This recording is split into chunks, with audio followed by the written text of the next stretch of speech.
Zina itu hutang. Makanya para hukama, orang-orang ahli hikmah itu mengatakan apa? Az-zina dainun wa qadauhu fi ahlihi. Makanya sampai para ulama mengatakan zina itu hutang.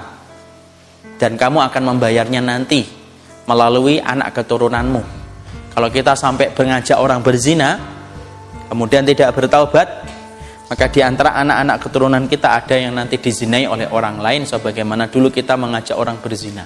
Makanya sampai para ulama mengatakan az-zina dainun, zina itu hutang. Kecuali ditebus dengan taubatan nasuha.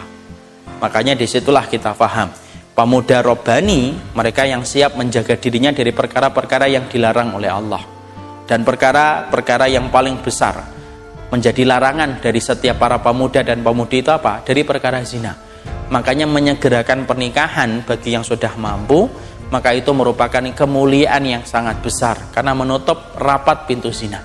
Maaf ya, gagalnya pemuda yang menikah ketika akhirnya dia bercerai itu jauh lebih baik daripada kemudian dia berzina, kemudian dia menikah walaupun tidak bercerai, tetapi selama dia tidak bertobat.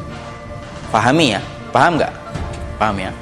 Para pemuda yang kemudian dia itu berzina, para pemuda yang dia nikah di waktu muda karena menjaga dirinya dari perilaku-perilaku zina, nikah umurnya masih misalkan 20 tahun, yang laki 21 tahun, menikah mereka walaupun kemudian baru 1 tahun, udah 2 tahun kemudian mereka bercerai entah karena apapun, maka sesungguhnya bercerainya dia itu tidak pernah menjadi dosa karena cerai itu tidak menjadi dosa.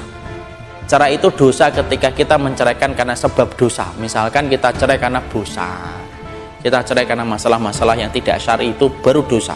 Tapi cerai itu dosanya bukan besar.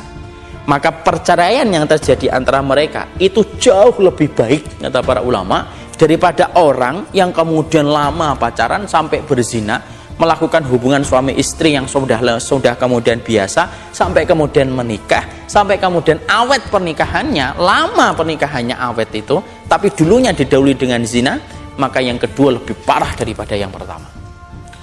Paham ya? Karena ini kemudian kita ini sering diputar-putar ini. Apalagi kalian hari ini mendapati tentang satu fenomena, ada seorang hafid muda yang menikah kemudian terjadi masalah. Apa komentar-komentar orang yang ingin membenci tentang konsep syariat itu? Tuh kan, gara-gara nikah muda. Tidak pacaran dulu sih. Ya tak? Tidak. Kemudian komentarnya semacam itu. Coba kalau pacaran dulu. Kan minimal tahu, tidak perlu terjadinya perceraian. Padahal, kalaupun mereka bercerai, dan kita semua mengharapkan semoga yang terbaik. Kalaupun mereka bercerai, itu jauh lebih baik daripada mereka sampai berzina. Coba Masya Allah, hari ini zina itu dipublikasikan dan didokumentasikan. Ya kan, tentunya kalian tahu kan, hari ini lagi yang heboh itu, bagaimana seorang mahasiswi universitas terkemuka sampai melakukan perbuatan zina. Dan dia ridho didokumentasikan. Saya itu memikirkan wanita semacam apa rahimnya, kemudian terbasahi dengan air yang paling najis. Karena air yang paling najis itu air yang ditumpahkan sebelum terjadinya pernikahan. Itu air yang paling najis.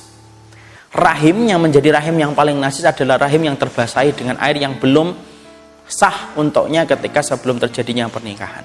Kemudian didokumentasikan, kemudian akhirnya tersebar. Kualitas semacam apa di hadapan nanti di hadapan Allah itu.